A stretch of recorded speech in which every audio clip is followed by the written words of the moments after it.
കുടുംബ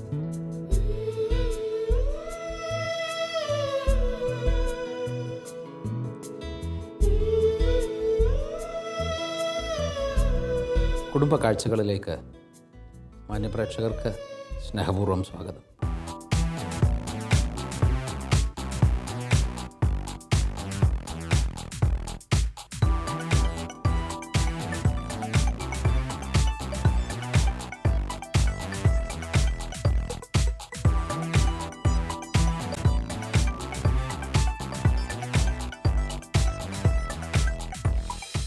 ഇന്നത്തെ എപ്പിസോഡിൻ്റെ ആരംഭത്തിൽ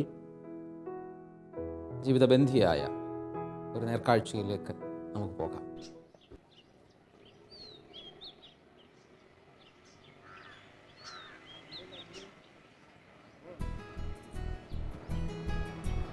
ഹലോ, ഞാൻ പറഞ്ഞ പോലെ കാര്യങ്ങൾ ചെയ്താൽ മതി.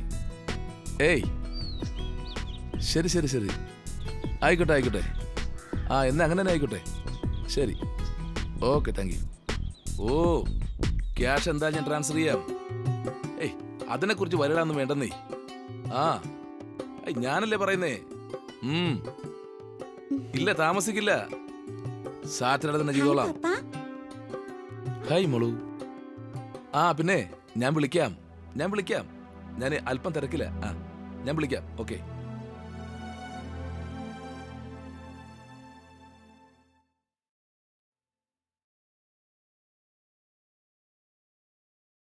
ഹലോ. പറഞ്ഞ പോലെ ചെയ്യാം. ഓഫീസിലേക്ക് വരൂ.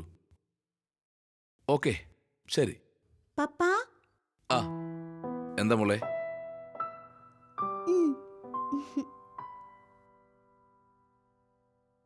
ലുക്ക് മോളു, പപ്പ ഭയങ്കര ബിസിയാ. PTI മീറ്റിംഗിന് വരാനൊന്നും പപ്പയ്ക്ക് നേരമില്ല. No time. മമ്മിക്ക് പ്രത്യേകിച്ച് പണിയൊന്നുമില്ലല്ലോ. നീ ഇതുകൊണ്ട് മമ്മിയെ കാണിക്ക്.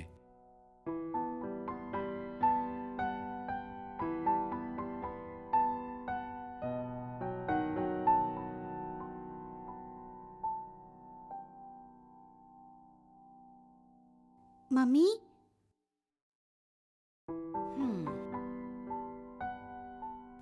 ഇല്ലില്ല, അമ്മയ്ക്ക് വേറെ പണിയൊന്നും ഇല്ലല്ലോ. വീട്ടിൽ കിടന്ന് രാവന്തിയോളം പണിയെടുത്താലും നിന്റെ അപ്പനതൊന്നും കാണാനാവില്ലല്ലോ. മക്കളെ നോക്കി കാർന്നോമാരെ നോക്കി വെച്ചു വിളമ്പി കഴിയുന്ന എനിക്ക് ഒരു വേലക്കാരിയുടെ സ്ഥാനം പോലും ഇല്ല. അതും പോരാഞ്ഞിട്ടാ ഇനി നിന്റെ PTA മീറ്റിങ്ങിനും കൂടെ പോവാൻ. എനിക്ക് സമയമില്ല. നീ ചെന്ന് നിന്റെ പപ്പയോട് പറഞ്ഞേക്ക്. അങ്ങേർക്കേ മൊബൈലും ലാപ്ടോപ്പും അല്ലാതെ വേറെ പണിയൊന്നും ഇല്ലല്ലോ.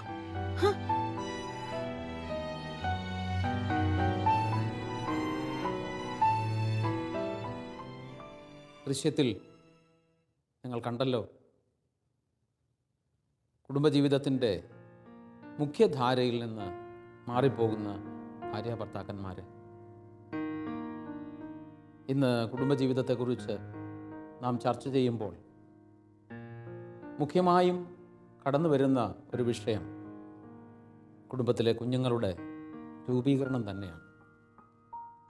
കുട്ടികളുടെ രൂപീകരണം ദൈവം ആഗ്രഹിക്കുന്ന വിധത്തിൽ, സഭ ആഗ്രഹിക്കുന്ന വിധത്തിൽ നടക്കണമെന്നുണ്ടെങ്കിൽ ഭാര്യാഭർത്താക്കന്മാർക്ക് തന്നെ ഒന്നിച്ച് ജീവിതം പങ്കുവച്ച് നയിക്കാൻ സാധിക്കും. ഞാനത് പറയുമ്പോൾ തൊട്ടടുത്ത ദിവസം എന്നെ കണ്ട് സംസാരിക്കുന്നതിനായി വന്ന ഒരു ഭാര്യയും ഭർത്താവിനെയും ഓർക്കുകയാണ്. ഒരാകെ പ്രശ്നത്തിലാണ്. കാര്യങ്ങൾ ഞാൻ തിരക്കി. ഇവരുടെ വിവാഹം കഴിഞ്ഞിട്ട് 10 വർഷമായി. മക്കൾ 2 പേരുണ്ട്. ഭാര്യ വിദേശത്താണ്, ഭർത്താവ് നാട്ടിൽ ജോലിയിലാണ്. വിവാഹത്തിൻ്റെ ആദ്യ നാൾ മുതൽ ഇതേ രീതിയിലാണ് അവർ മുമ്പോട്ട് പോയിരുന്നത്. ഭാര്യ നാട്ടിൽ അവധിക്ക് വരുന്നത് വർഷത്തിലൊരിക്കൽ, ഒരു മാസത്തിലാണ്. ഈ ഒരു മാസമാണ് ഒരു വർഷം ഈ ഭാര്യയും ഭർത്താവും കുഞ്ഞുങ്ങളുമായി ചിലവഴിക്കുന്നത്. പ്രശ്നത്തിൻ്റെ മൂലാമാലകളിലേക്ക് അവർ തന്നെ പോയി. ഞാൻ അവരോട് കണക്ക് കൂട്ടാൻ പറഞ്ഞു. നിങ്ങളുടെ വിവാഹ ജീവിതം കഴിഞ്ഞിട്ട് എത്ര വർഷമായി? അവർ രണ്ടുപേരും കൂടെ ഒന്നിച്ച് പറഞ്ഞു 10 വർഷമായി. ഞാൻ ചോദിച്ചു 10 വർഷത്തിൽ ആകെ എത്ര ദിവസമുണ്ട്? അവർക്ക് കണക്ക് നന്നായി കൂട്ടാനറിയാം. അവർ പറഞ്ഞു 3650 ദിവസമുണ്ട്. ഈ 3650 ദിവസത്തിൽ നിങ്ങൾ ഭാര്യാഭർത്താക്കന്മാരൊന്നിച്ച് മക്കളുമായി കഴിഞ്ഞ ദിവസങ്ങൾ എത്രയാണ്? അതിനുത്തരം പറഞ്ഞത് ഭാര്യയാണ്. അവൾ പറഞ്ഞു, അച്ഛാ, ഒരു വർഷത്തിൽ 30 ദിവസമാണ് എനിക്ക് അവധിയുള്ളത്. അങ്ങനെയാകുമ്പോൾ 10 ഗുണം 30 300 ദിവസം എൻ്റെ ജീവിത പങ്കാളിയോടും മക്കളോടും ഒപ്പം ഞാനുണ്ടായിരുന്നു. ഞാൻ പറഞ്ഞു, ഇത് തന്നെയാണ് പ്രശ്നം. 3650 ദിവസം കുടുംബമായി ഒന്നിച്ച് ജീവിക്കാൻ, മക്കളുമായി ഒന്നിച്ച് അവർക്ക് കരുതൽ നൽകി ജീവിക്കാൻ ദൈവം കൊടുത്തിട്ട് അവരൊന്നിച്ചുണ്ടായിരുന്ന ദിവസം വെറും 300 ദിവസം മാത്രമാണ്. അവരുടെ ഭാര്യാഭർത്തൃ ബന്ധത്തിലെ പ്രശ്നം അവിടെ ആരംഭിച്ചു. അനാദിയിലെ നമ്മൾ കാണുന്നുണ്ട്, പ്രത്യേകിച്ച് വിശുദ്ധ ഗ്രന്ഥത്തിലെ ഉൽപ്പത്തി പുസ്തകത്തിൽ ആദം ഏകനായിരിക്കുന്നത് നന്നല്ല എന്ന് കരുതി കൂട്ടിനായി ഹവ്വായെ നൽകുകയാണ്. എന്ന് പറഞ്ഞാൽ ഭാര്യയ്ക്ക് ഭർത്താവിനെയും ഭർത്താവിന് ഭാര്യയും ദൈവം കൊടുക്കുന്നത് കൂട്ടിനായിരിക്കുവാൻ, സദാ കൂടെ ആയിരിക്കുവാനാണ്. ഈ ഭാര്യാഭർത്താക്കന്മാർ പങ്കുവച്ച് കരുതൽ നൽകി ജീവിക്കുക മാത്രമല്ല, മക്കളെയും കരുതൽ നൽകി നയിക്കാൻ ഇടയാവണം. ഞാൻ ആരംഭത്തിൽ പറഞ്ഞ മുഖ്യമായ ആശയം വീണ്ടും നിങ്ങളുടെ ശ്രദ്ധയിൽപ്പെടുത്തുകയാണ്. ഭാര്യാഭർത്താക്കന്മാർ ദൈവനിശ്ചയം അനുസരിച്ച് കുടുംബജീവിതത്തിന് രൂപം കൊടുക്കുമ്പോൾ മുൻഗണന പ്രാധാന്യം എപ്പോഴും ഭാര്യാഭർത്തൃ ബന്ധത്തിനും കുടുംബജീവിതത്തിനും മക്കളുടെ വളർച്ചയ്ക്കും ഒക്കെ തന്നെ ആവണം. ഇത് പറയുമ്പോൾ നിങ്ങളിൽ ചിലർ ചോദിച്ചേക്കാം, മക്കളുടെ വളർച്ചയ്ക്ക് വേണ്ടി, കുടുംബത്തിൻ്റെ കാര്യങ്ങൾ നടക്കുന്നതിന് വേണ്ടി വരുമാനം വേണ്ടേ? ജോലിക്ക് പോകണ്ടേ? തീർച്ചയായും അങ്ങനെ ജോലിക്ക് പോകേണ്ട സാഹചര്യങ്ങൾ ഒത്തിരിയുണ്ട്. അങ്ങനെ വിദേശത്തൊക്കെ ആയിരിക്കുന്ന ഒട്ടേറെ ജീവിത പങ്കാളികളുണ്ട്. പക്ഷേ വൈവാഹിക ജീവിതത്തിൻ്റെ ആരംഭഘട്ടത്തിൽ അവരൊന്നായിരിക്കുക എന്നത് വളരെ പ്രധാനപ്പെട്ടതാണ്. പിന്നീട് വേണ്ടെന്നല്ല. ജീവിത സാഹചര്യത്തിൻ്റെ സമ്മർദ്ദത്താൽ ഒരുപക്ഷെ കുടുംബത്തിന് വേണ്ടി ഭാര്യയോ ഭർത്താവോ വിദേശത്ത് പോകേണ്ടി വരും, ദൂരദേശത്തേക്ക് ജോലി നോക്കാനായി പോകേണ്ടി വരും. പക്ഷേ അപ്പോഴും കുടുംബത്തെക്കുറിച്ചുള്ള കരുതലുണ്ടാവും. അങ്ങനെ ഒരു സാഹചര്യം വരുമ്പോൾ പോലും അനുദിനം കൂടെ ജീവിത പങ്കാളിയുമായി, മക്കളുമായി ഇടപഴകുന്നതിന്, മറ്റു വിധത്തിലുള്ള ആശയ സംവേദനങ്ങൾ നടത്തുന്നതിന് അവർക്ക് കൂടുതൽ ശ്രദ്ധയുണ്ടാവണം. നമ്മൾ ആരംഭത്തിൽ കണ്ട ദൃശ്യം നമുക്ക് ചിന്തിപ്പിക്കാൻ ഉതകുന്ന ദൃശ്യമാണ്. ആ ഭർത്താവിനും ഭാര്യയ്ക്കും അവരുടേതായ ലോകമാണ്. അവർക്ക് രണ്ടുപേർക്കും കൂടെ ഒന്നാകാനായിട്ട് സാധിക്കുന്നില്ല. ഈ മകളെ കരുതാനായി സാധിക്കുന്നില്ല. ഭാര്യാഭർത്താക്കന്മാർ സഭയുടെ വിവാഹത്തെ സംബന്ധിച്ചുള്ള കാഴ്ചപ്പാട് മനസ്സിലാക്കണം. വിവാഹത്തെ സംബന്ധിച്ച് സഭ പറയുമ്പോൾ വിവാഹത്തിൻ്റെ ലക്ഷ്യങ്ങൾ എടുത്ത് പറയുന്നുണ്ട്. ദമ്പതികളുടെ നന്മ എന്ന് പൊതുവിൽ സഭ പഠിപ്പിക്കുമ്പോഴും ഭാര്യാഭർത്താക്കന്മാർ തമ്മിലുള്ള പരസ്പര സ്നേഹം, ജീവൻ നൽകൽ, കുഞ്ഞുങ്ങളുടെ വിദ്യാഭ്യാസം, ഇതെല്ലാം അടിവരയിട്ട് പറയുന്നുണ്ട്.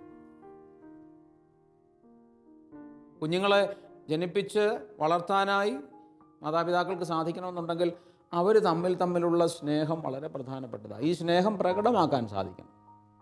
ചിലയിടങ്ങളിലൊക്കെ ഭാര്യാഭർത്താക്കന്മാർ ഒന്നിച്ച് ജീവിക്കാതെ, പരസ്പരം കരുതൽ കൊടുക്കാതെ, പരസ്പരം ആദരിക്കാതെ പോകുന്നത് കൊണ്ട് അത് കുഞ്ഞുങ്ങളുടെ വളർച്ചയിൽ ദോഷകരമായി ബാധിക്കുന്നുണ്ട്. മുഖ്യമായ വിഷയം ഭാര്യാഭർത്താക്കന്മാരുടെ സ്നേഹവും ആ അനുഭവിക്കുന്ന സ്നേഹം കുഞ്ഞുങ്ങളിലേക്ക് കൈമാറുന്നതുമാണ്. ജീവനെക്കുറിച്ച് പറയുമ്പോഴും ഇത് മുഖ്യമായൊരു കാര്യമാണ്. ഇന്ന് ജീവിതത്തെ സംബന്ധിച്ച് കുടുംബജീവിതം നയിക്കുന്ന ആളുകൾക്ക് വ്യഗ്രത കൂടുന്നത് കൊണ്ട് മക്കളുടെ എണ്ണം ബോധപൂർവം കുറയ്ക്കുന്നുണ്ട്. ബോധപൂർവം കുറയ്ക്കുന്നുണ്ട് എന്ന് പറഞ്ഞാൽ പോരാ, സ്വാർത്ഥപരമായി കുറയ്ക്കുന്നുണ്ട്. ഇതിന് ഈ ഭാര്യയുടെയോ ഭർത്താവിൻ്റെയോ മാതാപിതാക്കളൊക്കെ ചിലപ്പോൾ ഒത്താശകൾ നൽകാറുമുണ്ട്. മക്കളെക്കുറിച്ച്, മക്കളുടെ എണ്ണത്തെക്കുറിച്ച് നമ്മൾ എന്തിനാണ് ആകുലപ്പെടുന്നത്? ദൈവത്തിൻ്റെ വചനത്തിൽ, അവിടുത്തെ വാഗ്ദാനത്തിൽ വിശ്വസിക്കുന്ന ഒരു കുടുംബനാഥനെ സംബന്ധിച്ചിടത്തോളം, കുടുംബനാഥയെ സംബന്ധിച്ചിടത്തോളം ദൈവം വഴി നടത്തും എന്ന് വിശ്വസിക്കാൻ സാധിക്കണം. മക്കൾ അനുഗ്രഹമങ്ങളാണെന്ന് പറയുമ്പോൾ ഞാൻ വിശ്വസിക്കുന്നു ദൈവനിശ്ചയം അനുസരിച്ച് എത്ര മക്കളെ ജനിപ്പിച്ച് വളർത്താൻ സാധിക്കുമോ അത്ര കണ്ട് ദൈവത്തിൻ്റെ അനുഗ്രഹം കുടുംബത്തിലേക്ക് വരും. നിങ്ങളിൽ ചിലർ ചിന്തിക്കുകയും എന്നോട് ചോദിക്കാൻ ആഗ്രഹിക്കുകയും ചെയ്യുന്ന കാര്യമുണ്ടാവും. മക്കളുടെ എണ്ണം കൂടിയാൽ അവർക്ക് കരുതൽ നൽകാൻ പറ്റുമോ? മക്കളുടെ എണ്ണം കൂടിയാൽ അവർക്ക് വിദ്യാഭ്യാസം നൽകാൻ പറ്റുമോ? അവരുടെ ആരോഗ്യകാര്യങ്ങൾ നോക്കാൻ പറ്റുമോ? അതിനുള്ള സാമ്പത്തികമായ സഹായം എവിടെ നിന്നെങ്കിലും ലഭിക്കുമോ? ഞാൻ പറയും, സഭയോ മറ്റൊരാളുമോ ഇതൊന്നും നൽകുകയില്ല. വാഗ്ദാനം നൽകിയ ദൈവം വാഗ്ദാനങ്ങളിൽ വിശ്വസ്തനാണെങ്കിൽ അവിടുന്ന് നൽകേണ്ടത് നൽകേണ്ട സമയത്ത് നൽകുക തന്നെ ചെയ്യും. നമ്മൾ എന്തിനാണ് വേവലാതിപ്പെടുന്നത്? ഇത് ഞാൻ പറയുമ്പോൾ എൻ്റെ പിതാവിനെ ഞാൻ ഓർക്കും. ഞങ്ങൾ മക്കൾ 7 പേരാണ്. എൻ്റെ അപ്പൻ തറവാട്ട് കുടുംബത്തിൽ നിന്ന് വിവാഹം ചെയ്ത് മറ്റൊരു വീട്ടിലേക്ക് താമസിച്ച നാളിൽ ആ തറവാട്ട് കുടുംബത്തിൽ നിന്ന് അവകാശമായി ഒന്നും വാങ്ങിച്ചില്ല. അദ്ദേഹം നല്ല അധ്വാനിയായിരുന്നു. അധ്വാനിയായ അപ്പൻ ഞങ്ങളെ നന്നായി പഠിപ്പിച്ചു, ഞങ്ങളുടെ കാര്യങ്ങളൊക്കെ നോക്കി, പെമ്മക്കളെയൊക്കെ വളരെ ഉത്തരവാദിത്വത്തോടുകൂടെ കെട്ടിച്ചയച്ചു. ഞാൻ എടുത്തു പറയാൻ ആഗ്രഹിക്കുന്ന കാര്യം, ഈ തറവാട്ട് കുടുംബത്തിൽ നിന്ന് ഒന്നും വാങ്ങിക്കാതിരുന്ന ഈ അപ്പൻ തൻ്റെ അധ്വാനം മൂലം ഉണ്ടാക്കിയ ആ സ്വത്തിൽ നിന്ന് ഒരു വിഹിതം എനിക്ക് കൂടി നൽകിയ ശേഷമാണ് മരണമടഞ്ഞത്. അദ്ദേഹത്തിൻ്റെ ഉത്തരവാദിത്തങ്ങളിലൊന്നും അദ്ദേഹം വീഴ്ച വരുത്തിയില്ല. ഞങ്ങളാരും വഴിയാധാരമായില്ല. ഇന്ന് എണ്ണത്തിൽ വളരെ കുറഞ്ഞ മക്കളെക്കുറിച്ച് ആധി പിടിക്കുന്ന മാതാപിതാക്കൾ ഈ 1, 2, 3 വരുന്ന കുഞ്ഞുങ്ങളെ പോലും ശ്രദ്ധയോടെ വളർത്താൻ മറന്നു പോകുന്നുണ്ട്. നമുക്കറിയാം, ഭൗതികമായ ആവശ്യങ്ങൾ കുഞ്ഞുങ്ങൾക്കുള്ളതുപോലെ തന്നെ മാനസികമായ, വൈകാരികമായ ആവശ്യങ്ങളുണ്ട്. നിങ്ങളുടെ ജീവിത പങ്കാളിയെക്കുറിച്ച് തന്നെ ചിന്തിക്കൂ. ജീവിത പങ്കാളി കുടുംബത്തിന് വേണ്ടി ഒത്തിരി അധ്വാനിക്കുന്നു. പക്ഷേ നിങ്ങളൊരു നല്ല വാക്ക് പറയുന്നില്ല, ആ ആളെ ഒന്ന് കേൾക്കാൻ ശ്രദ്ധിക്കുന്നില്ല, ആ ആളിൻ്റെ മുഖം മ്ലാനമാകും. ഇതുപോലെ തന്നെയാണ് കുഞ്ഞുങ്ങളുടെയും കാര്യം. പ്രശ്നം പിടിച്ച ചില കുഞ്ഞുങ്ങളെ കൗൺസിലിങ്ങിലൂടെ കൈകാര്യം ചെയ്യേണ്ട സാഹചര്യങ്ങൾ വന്നിട്ടുണ്ട്. ഈ കുഞ്ഞുങ്ങൾ പറയുന്നത്, എൻ്റെ പപ്പായ്ക്ക്, എൻ്റെ മമ്മിക്ക് എന്നെ കേൾക്കാൻ സമയമില്ല. പിന്നെ ഇവർക്ക് എന്തിനാ സമയമുള്ളത്? ഈ പപ്പായും മമ്മിയും ഈ കുഞ്ഞുങ്ങളെ സ്നേഹിക്കാൻ, അവരെ കേൾക്കാൻ സമയം കൊടുക്കുന്നില്ലെങ്കിൽ വീടിന് പുറത്തുള്ള ആളുകൾ ഇവരെ കേൾക്കാൻ തുടങ്ങും. അതാണ് പലപ്പോഴും അപകടത്തിലേക്ക് കൊണ്ടുപോകുന്നത്. കുഞ്ഞുങ്ങളെ ശ്രദ്ധിക്കാൻ സാധിക്കേണ്ടതാണ്. ദൈവം ആഗ്രഹിക്കുന്നതാണത്. വീണ്ടും എൻ്റെ ഓർമ്മയിലേക്ക് വരുന്നത് ഒരു 10 വർഷം മുമ്പ് എനിക്കുണ്ടായ ഒരു അനുഭവമാണ്.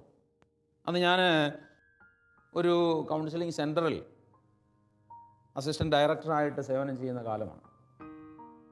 അവിടെ ഒരു യുവാവിനെ ചികിത്സയ്ക്കായി കൊണ്ടുവന്നു. എൻ്റെ ഡയറക്ടർ അച്ഛൻ ഈ പയ്യനെയും കുടുംബത്തെയും എനിക്ക് പരിചയപ്പെടുത്തി. ഈ യുവാവിൻ്റെ മാതാപിതാക്കൾ 2 പേരും വിദേശത്താണ്, യൂറോപ്പിലാണ്. ഇവനെ കൂടാതെ ഒരു പെൺകുട്ടി കൂടി ഇവർക്കുണ്ട്. പെൺകുട്ടി വിദേശത്ത് തന്നെ പഠിക്കുന്നു. പക്ഷേ ഈ യുവാവിനെ, മകനെ നാട്ടിൽ പഠിപ്പിക്കണമെന്ന് അവർക്ക് ആഗ്രഹം ഉണ്ടായിരുന്നു. അതിനനുസരിച്ച് എറണാകുളത്തുള്ള ഒരു ലോക്കൽ ഗാർഡിനെ ഉത്തരവാദിത്വം ഏൽപ്പിച്ചു. പക്ഷേ എന്ത് പറ്റിയെന്നറിയാമോ? ഇവന് തെറ്റ് ചെയ്യുന്ന, തെറ്റായി ചരിക്കുന്ന കൂട്ടുകാരുടെ വലയിൽപ്പെട്ടു. പണമേറെ ഉണ്ട് ഇവനെന്ന് അവർക്ക് മനസ്സിലായപ്പോൾ അവർ അവനെ പിന്തുടർന്നു. പകലും രാത്രിയും അവൻ്റെ കൂടെ ആയിരുന്നു അവർ. പണം അവനിൽ നിന്ന് വാങ്ങിയെടുത്തു എന്ന് മാത്രമല്ല, ഇവൻ ശീലിക്കാഞ്ഞ പല കാര്യങ്ങളും ഇവർ അവനെ പഠിപ്പിച്ചു കൊടുത്തു. മദ്യത്തിന്, മയക്കുമരുന്നിന് എന്ന് വേണ്ട എല്ലാ ദുശീലങ്ങൾക്കും അവൻ അടിമയായി. ഞങ്ങളുടെ ഈ കേന്ദ്രത്തിൽ വരുമ്പോൾ ഇവനെ രക്ഷിക്കാൻ പറ്റാത്ത ഒരു സാഹചര്യത്തിലാണ്. മദ്യത്തിനും മയക്കുമരുന്നിനും ഒക്കെ അടിമയായിരിക്കുന്ന അവസ്ഥ ഞാൻ ഓർക്കുന്നുണ്ട്. എൻ്റെ ഡയറക്ടർ അച്ഛൻ 10 ദിവസം കഴിഞ്ഞപ്പോൾ ഈ മാതാപിതാക്കളോട് സംസാരിച്ചത്. അവരോട് പറഞ്ഞു, ഇവനെ രക്ഷപ്പെടുത്താനുള്ള പല വഴിയും നോക്കി, പക്ഷേ എളുപ്പമല്ല. ആ കുടുംബനാഥയുടെ കണ്ണുകൾ നിറഞ്ഞൊഴുകുന്നത് ഞാനന്ന് കണ്ടത് ഇപ്പോഴും ഓർമ്മിക്കും. വീണ്ടും അടുത്ത 10 ദിവസം കൂടെ അവനെ താമസിപ്പിച്ചെങ്കിലും ഞങ്ങൾക്ക് രക്ഷിക്കാനായില്ല. ഇന്ന് ആ യുവാവ് ജീവിച്ചിരിപ്പുണ്ടോ എന്നെനിക്ക് അറിഞ്ഞുകൂടാ. എന്നാൽ കുടുംബനാഥനും നാഥയും കൂടെ പറഞ്ഞൊരു കാര്യം ഞാൻ ഓർക്കുന്നുണ്ട്. ഞങ്ങൾ സമ്പാദിച്ചത് മുഴുവൻ നിങ്ങൾക്ക് തരാം, എങ്ങനെയെങ്കിലും ഞങ്ങളെ മകനെ ഒന്ന് രക്ഷപ്പെടുത്തിയാൽ മതി. ഈ സഹോദരങ്ങളെ, പ്രധാനപ്പെട്ട കാര്യമാണ് നമ്മുടെ മക്കളെ അവരുടെ വളർച്ചയുടെ ആരംഭഘട്ടങ്ങളിൽ നാം ശ്രദ്ധിക്കാതെ പോയാൽ അത് വലിയ പിഴവ് തന്നെയാണ്. അവരുടെ ശൈശവ ബാല്യകാലങ്ങളിൽ അപ്പനും അമ്മയും കൂടെ നിന്ന് അവരെ കേട്ട് അവരെ ശ്രദ്ധിച്ച് അവരുടെ കൂടെ ആയിരുന്നാൽ ഒത്തിരിയേറെ അവരിൽ നിന്ന് നമുക്ക് പ്രതീക്ഷിക്കാൻ സാധിക്കും. ഇല്ലെങ്കിൽ ഒന്നും പ്രതീക്ഷിക്കാൻ പറ്റില്ല. നിരാശയായിരിക്കും ഫലം. കുഞ്ഞുങ്ങളെ മറന്ന് വാരിക്കൂട്ടാൻ പോകുന്ന, കുഞ്ഞുങ്ങളെ മറന്ന് തങ്ങളുടേതായ ലോകത്തേക്ക് പോകുന്ന ഭാര്യ ഭർത്താക്കന്മാരോട് ദൈവം പറയുന്നു, ഞാൻ അനുഗ്രഹമായി തന്നതാണ് ഈ കുഞ്ഞുങ്ങളെ. എൻ്റെ സ്ഥാനത്ത് നിന്ന് നിങ്ങൾ അവരെ നോക്കണം, അവരെ ശ്രദ്ധിക്കണം, അവരെ കരുതണം, അവരെ കേൾക്കണം. നമുക്കതുകൊണ്ട് മാതാപിതാക്കളുടെ ശ്രദ്ധ കിട്ടാതെ മുറിവേറ്റ് നഷ്ടപ്പെട്ടു പോയ കുഞ്ഞുങ്ങൾക്ക് വേണ്ടി പ്രാർത്ഥിക്കാം. നമ്മളിന്ന് ദൃശ്യത്തിൽ കണ്ടതുപോലെ വിഷമിക്കുന്ന, വേദനിക്കുന്ന, മുറിവേറ്റ കുഞ്ഞുങ്ങൾ നമ്മുടെ കുടുംബങ്ങളിൽ, സമൂഹങ്ങളിൽ ഉണ്ടാവാൻ പാടില്ല. അതുകൊണ്ട് മാതാപിതാക്കൾ കരുതലോടെ ആയിരിക്കട്ടെ.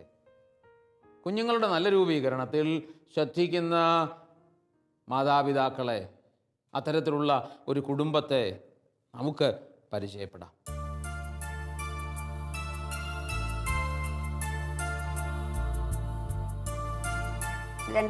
ാണ് ഞങ്ങളുടെ വിവാഹം. വിവാഹത്തിന് മുൻപ് വിവാഹാലോചനകളൊക്കെ നടന്നിരുന്ന സമയത്ത് വീട്ടിലെനിക്കൊരു ആഗ്രഹം ഞാൻ പറഞ്ഞത് സിസ്റ്ററാവണം എന്നായിരുന്നു. പക്ഷേ അത് സിസ്റ്ററാവാനുള്ള വിളി എനിക്ക് ഉണ്ടാവില്ലായിരിക്കും. അങ്ങനെയാണ് അപ്പോൾ നല്ല കരിസ്മാറ്റിക്കാരനായ ഒരാളെ വിവാഹം കഴിക്കണം എന്നാണ് ഞാൻ അപ്പോൾ അപ്പച്ചനോട് പറഞ്ഞത്. അങ്ങനെ എനിക്ക് വിവാഹാലോചനയായിട്ട് വന്ന ആദ്യത്തെ കേസാണ് ജെയിംസ് ചേട്ടൻ, ഇപ്പം എൻ്റെ ഭർത്താവായിട്ടിരിക്കുന്ന ആൾ. അങ്ങനെ ഞങ്ങൾ ഒരുമിച്ച് വിവാഹം കഴിക്കുമ്പോൾ തന്നെ ഞങ്ങൾക്ക് കുറച്ചും കൂടുതൽ മക്കൾ ഒരു കുടുംബമായിരിക്കണം എന്നൊരു ആഗ്രഹം ഉണ്ടായിരുന്നു. ഇപ്പോൾ എനിക്കിപ്പോൾ 6 മക്കളുണ്ട്. 6 മക്കളെ പ്രസവിക്കാനായിട്ട് എനിക്ക് ദൈവം അനുഗ്രഹം തന്നു. ഇനിയും ഞാൻ പ്രതീക്ഷിച്ചു കൊണ്ടിരിക്കുകയാണ്. കൂടുതൽ മക്കളെ സ്വീകരിക്കാനായിട്ട് ആഗ്രഹിച്ചു കൊണ്ടിരിക്കുകയാണ്. അങ്ങനെയാണ് ഞങ്ങളുടെ ജീവിതം ഇപ്പോൾ മുന്നോട്ട് പോയിക്കൊണ്ടിരിക്കുന്നത്. നവീകരണ രീതിയിലുള്ള ഒരു ജീവിതശൈലിയും കൂടെ ആത്മീയമായിട്ടും കുറച്ച് ഉണർവൊക്കെ കിട്ടിയത് കൊണ്ട് തന്നെ കുഞ്ഞുങ്ങൾ കൂടുതൽ വേണം എന്നുള്ളൊരു ചിന്ത എനിക്കുണ്ടായിരുന്നു. ഒപ്പം തന്നെ എൻ്റെ വീട്ടിൽ എൻ്റെ അമ്മയ്ക്ക് 10 പ്രസവിച്ചെങ്കിലും ഞങ്ങൾ 8 മക്കളാണുള്ളത്. 2 പേര് കൊച്ചിലെ മരിച്ചു പോയിരുന്നു. അപ്പോൾ 8 മക്കളെ ഞങ്ങളിപ്പോൾ 60കളിലും 70കളിലൊക്കെ ഒരുവിധം എല്ലാ കുടുംബങ്ങളിലും ദാരിദ്ര്യവും മറ്റു ബുദ്ധിമുട്ടുകളൊക്കെ ഉണ്ട്, സാമ്പത്തിക പ്രശ്നങ്ങളൊക്കെ ഉണ്ട്. പക്ഷെ എന്നാൽ തന്നെ ഞങ്ങൾ ഒരുമിച്ച് ചേർന്ന് ആ ഒരു ടീം സ്പിരിറ്റിൽ ഉള്ള കാര്യങ്ങൾ ഒരുപാട് സന്തോഷം ഞങ്ങൾക്ക് തന്നിരുന്നു എന്ന് മാത്രമല്ല, ഇന്നും അത്തരത്തിൽ ഞങ്ങൾ എന്തെങ്കിലും പ്രത്യേക ദിവസങ്ങളൊക്കെ വരുമ്പോൾ, ഇപ്പോൾ ക്രിസ്മസ് പെരുന്നാളൊക്കെ ആകുമ്പോൾ ഞങ്ങൾ ഒരുമിച്ച് വരേൻ, എല്ലാവരും ഒരുമിച്ച് കൂടേൻ, ഒന്നിച്ച് ഭക്ഷണം കഴിക്കുക, അങ്ങനെയൊക്കെയുള്ള ഒരു സന്തോഷാനുഭവമുണ്ട്. അതുകൊണ്ട് തന്നെ എന്തൊക്കെയാണെങ്കിലും കൂടുതൽ കുട്ടികൾ ഉണ്ടാകണം എന്നുള്ളൊരു കാഴ്ചപ്പാട് എനിക്ക് വിവാഹത്തിന് മുൻപേ ഉണ്ടായിരുന്നു. മക്കൾ ഒരുപാട് വേണമെന്ന് ആഗ്രഹിച്ച് ഞങ്ങളുടെ ജീവിതത്തിൽ ഒരുമിച്ചപ്പോൾ, ദൈവം ഞങ്ങളെ ഒരുമിപ്പിച്ചപ്പോൾ, ദൈവം ഒരുപാട് മക്കളെ തന്നെ തന്ന് അനുഗ്രഹിച്ചു. മക്കളെ വളർത്താനായിട്ട് കുറച്ചും കൂടി സ്പിരിച്വലായിട്ട് ഒരുങ്ങണം എന്നാണ് ഞാൻ ആഗ്രഹിച്ചത്. അപ്പം അതിനുവേണ്ടി ഞാൻ ആദ്യത്തെ കുഞ്ഞുവാവേനെ മുതൽ ഞാൻ ഒരു ധ്യാനം കൂടിയിട്ടാണ് ഞാൻ പ്രഗ്നൻ്റ് ആയിരിക്കുന്നത് തന്നെ. അപ്പോൾ കുറച്ചും കൂടി കുട്ടികൾ ശാന്തരായിരിക്കും, കുറച്ചും കൂടി പരിശുദ്ധാത്മാവിൻ്റെ ദാനവര ഫലങ്ങളൊക്കെ ഉണ്ടാകണം എന്ന് ആഗ്രഹിച്ച് കുറച്ച് ശാന്തരായിട്ടുള്ള കുഞ്ഞുമക്കളാണ് എനിക്ക് കിട്ടിയിരിക്കുന്ന എല്ലാ മക്കളും തന്നെ. അടുക്കളയിൽ ജോലി ആയിരിക്കുമ്പോഴും കുഞ്ഞുമാവേനെ ശ്രദ്ധിക്കുമ്പോഴും എപ്പോഴും ഞാൻ മാതാവിനോട് പ്രാർത്ഥിച്ചിട്ടാണ് എല്ലാ കാര്യം ചെയ്യാറ്. 1.5 കൊല്ലം പ്രസവിക്കുന്ന ഒരാളായിരുന്നു ഞാൻ. ഓരോ പ്രഗ്നൻസിയിലും പ്രഗ്നൻ്റ് ആയ ക്ഷീണം ഒക്കെ ഉണ്ടെങ്കിലും കുഞ്ഞുവാവക്കളെ നോക്കണം, അവരെ സ്കൂളിൽ പറഞ്ഞേക്കണം, അങ്ങനെ ഒരുപാട് സാധാരണ ഒരു കുടുംബത്തിലുണ്ടാകുന്ന പോലെ ജീവിത പ്രശ്നങ്ങളും പ്രയാസങ്ങളൊക്കെ നേരിട്ടുണ്ട്.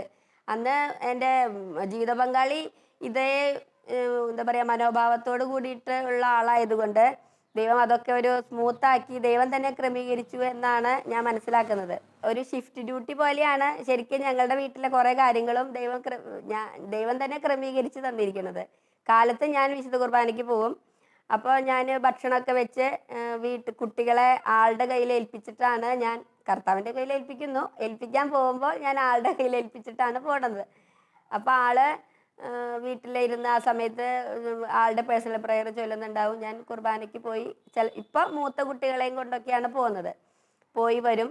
അത് കഴിഞ്ഞിട്ടാണ് ഞങ്ങൾ കുട്ടികളൊക്കെ വിളിച്ച് എഴുന്നേൽപ്പിക്കും. ആള് ഡ്രസ്സൊക്കെ തേച്ച് സ്കൂളിൽ പോകണമല്ലോ, സ്കൂളുള്ള ദിവസങ്ങളിൽ. അപ്പോൾ ആള് ഡ്രസ്സൊക്കെ തേച്ച് വൃത്തിയാക്കി പിന്നെ അതുപോലെ കുട്ടികളെ കുളിപ്പിക്കാനൊക്കെ എന്നെ ഹെൽപ്പ് ചെയ്യും. അടുക്കളയിൽ കറി കാച്ചാനും അതുപോലെ അങ്ങനെ എല്ലാത്തിനും എൻ്റെ കൂടെ ഒപ്പം ഉണ്ടായിരിക്കും.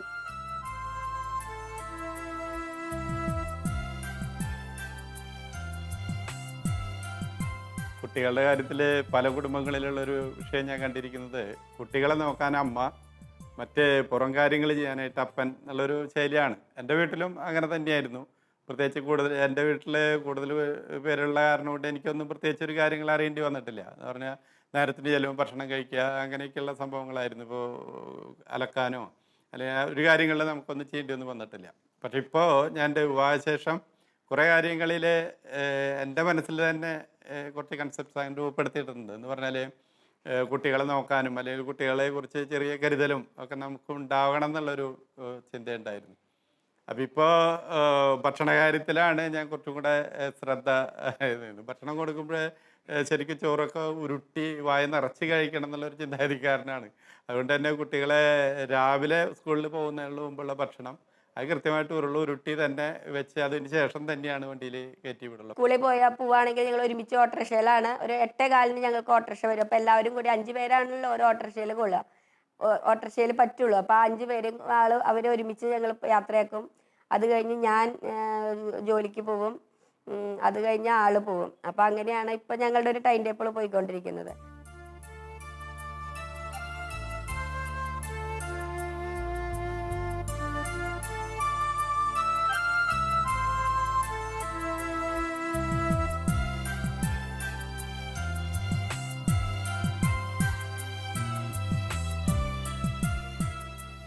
വീട്ടിൻ്റെ അകത്തുള്ള പണികളാണെങ്കിലും പുറത്തുള്ള പണികളാണെങ്കിലും അങ്ങനെ ഭാര്യയാണ് ഭർത്താവാണെങ്കിലും അമ്മയാണ് അപ്പനാണെന്നുള്ളൊരു ഇതില്ലാതെ ആരാണോ വീക്കായി നിൽക്കുന്നത് അപ്പോൾ ആ സമയത്ത് നമ്മളത് മെയിൻറ്റെയിൻ ചെയ്യാനായിട്ട് ശ്രമിക്കുന്ന ഒരു ഇതുണ്ട്. എനിക്ക് തോന്നുന്നു അതൊരു ഗുണം കിട്ടിയിട്ടുള്ളത് ഈ പറഞ്ഞ പോലെ വിവാഹത്തിന് മുൻപേ വിവാഹത്തെക്കുറിച്ചുള്ള കുറച്ച് കൺസെപ്റ്റ്സും വിവാഹശേഷം ഭാര്യാഭർത്തൃ ബന്ധത്തിലുള്ള കുറച്ച് കാര്യങ്ങളെക്കുറിച്ചുള്ള ഒരു ബോധ്യങ്ങളൊക്കെ കിട്ടുമ്പോൾ തനിയെ രൂപപ്പെടുന്ന ഒരു പ്രക്രിയ ആയിട്ടാണ് എനിക്ക് തോന്നിയിരിക്കുന്നത്. പ്രത്യേകിച്ച് നമ്മുടെ ജീവിതത്തിലെ ഏത് പ്രശ്നങ്ങളും പ്രതിസന്ധികളൊക്കെ ഉണ്ടാകുമ്പോൾ ഈശോയോട് ഒന്നിച്ച് ആലോചിക്കാനും വിവാഹത്തിലെ 3-ാം വ്യക്തി എന്ന ഈശോയ്ക്കൊരു സ്ഥാനം കൊടുക്കാനൊക്കെയുള്ള ഒരു ചിന്തയും അങ്ങനെയൊക്കെ ഒരു ബോധ്യം ഉള്ളത് കൊണ്ടും കൂടെ തമ്പുരാൻ്റെ ഒരു സഹായം ഞങ്ങളുടെ ഈ ഒരു 15 വർഷത്തോളമുള്ള ജീവിതത്തിനിടയിൽ കിട്ടിയിട്ടുണ്ട്. ഞങ്ങൾക്ക് 6 മക്കളുണ്ടായിരുന്നു എന്ന് പറഞ്ഞല്ലോ. അപ്പോൾ അതിൽ 6ാമത്തെ മകൻ ഡിസംബറിലാണ്, 2 കൊല്ലം മുൻപ് ഡിസംബറിലാണ് ജനിച്ചത്. അപ്പോൾ അവനെ ഒരു 1.25 വയസ്സൊക്കെ ആയിരിക്കുന്ന സമയത്ത് ഒരു ദിവസം ഇതുപോലെ ഒരു കാലത്ത് പള്ളിയിലേക്ക് പോകാനായിട്ട് ഞാൻ ഒരുങ്ങിക്കൊണ്ടിരിക്കുന്ന സമയത്ത് അവൻ എന്തൊരു അസ്വസ്ഥതയൊക്കെ ഉണ്ടായിരുന്നു. അപ്പോൾ ഞാനന്ന് വിശുദ്ധ കുർബാനയ്ക്ക് പോയില്ല. ആള് തൊട്ടിൽ കിടന്ന് ഉറങ്ങായിരുന്നു. പെട്ടെന്ന് തന്നെ പാല് കുടിച്ച് ഉറങ്ങിയിരുന്ന ഉണ്ണിയായിരുന്നു. പെട്ടെന്ന് ആള് തൊട്ടിൽ കിടന്ന് പെട്ടെന്ന് ഛർദ്ദിച്ചു. അത് അങ്ങനെ തന്നെ ലങ്സിലേക്ക് പോയി. അങ്ങനെ ഒരു അരമണിക്കൂർ കൊണ്ട് പാല് കുടിച്ച് ഉറങ്ങിയിരുന്ന കുഞ്ഞുവാവനെ ഈശോ സ്വർഗത്തിലേക്ക് കൊണ്ടുപോവാണ് ചെയ്തത്. അപ്പം അങ്ങനെ ജീവിതത്തിൽ പെട്ടെന്നൊരു ഓർക്കാപ്പുറത്തൊരു സഹനം വന്നപ്പോൾ നമ്മൾ ചിന്തിച്ചു, എൻ്റെ ഈശോ, ഞാൻ ഇത്രയും നിൻ്റെ കൂടെ ആയിരുന്നു കൊണ്ട് നീ എന്തിനാണ് ഇങ്ങനൊരു സഹനം എനിക്ക് തന്നതെന്ന്.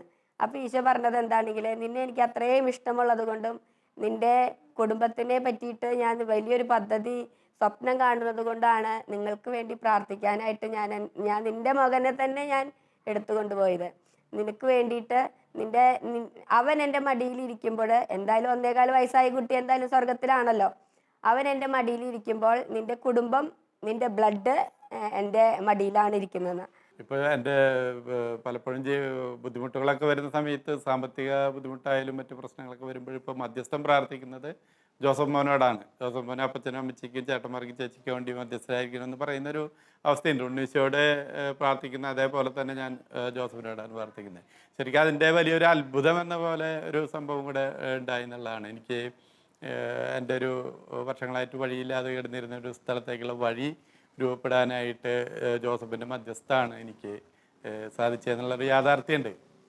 മാത്രമല്ല പല സന്ദർഭങ്ങളിലും പ്രതിസന്ധിയോടെ കടന്നു പോകുന്ന സമയത്തൊക്കെ ജോസഫ് മോനാണ് ശരിക്കും ഇപ്പം ഞങ്ങൾക്ക് ഒരു മധ്യസ്ഥമായിട്ട് വരുന്നത്. ഈഗോസ് മാറ്റിവെച്ച് ഞാൻ ഒന്നുമല്ല, ഞങ്ങളൊന്നാണ് എന്നുള്ളൊരു മനസ്സും ആ ഒരു തുറവിയും നമ്മുടെ ജീവിതത്തിലുണ്ടെങ്കിൽ, പ്രത്യേകിച്ച് ഈശോ സാന്നിധ്യം ഒരിക്കലും നിഷേധിക്കാതെ ദൈവത്തിൻ്റെ സാന്നിധ്യം കൂടെ 2 പേര് മാത്രമല്ല 3 പേരുണ്ട് എന്നുള്ള ഒരു ബോധ്യം ഇടയ്ക്കെങ്കിലും ഓർമ്മപ്പെടുത്തിക്കൊണ്ട് കുടുംബജീവിതത്തിൽ കൊണ്ടുപോകാനായിട്ട് ശ്രമിക്കുമ്പോൾ എല്ലാ പ്രശ്നങ്ങൾക്കും കുടുംബജീവിതത്തിൽ പരിഹാരം കിട്ടുന്നു എന്നുള്ളതാണ് ഞാൻ മനസ്സിലാക്കുന്നത്.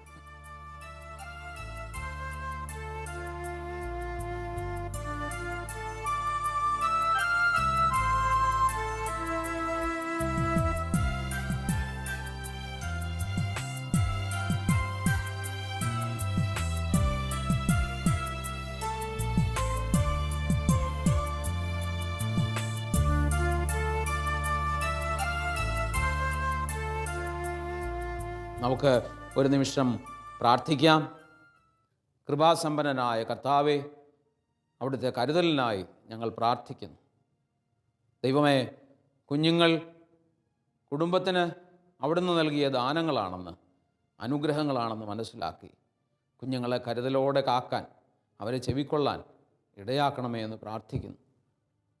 തിരുഹൃദയമേ, ഞങ്ങളുടെ കുടുംബത്തെ, ഞങ്ങളുടെ മക്കളെ കാക്കണമേ. തിരുഹൃദയമേ, തിരുഹൃദയമേ, ഞങ്ങളുടെ വീടിനെ കാക്കണേ.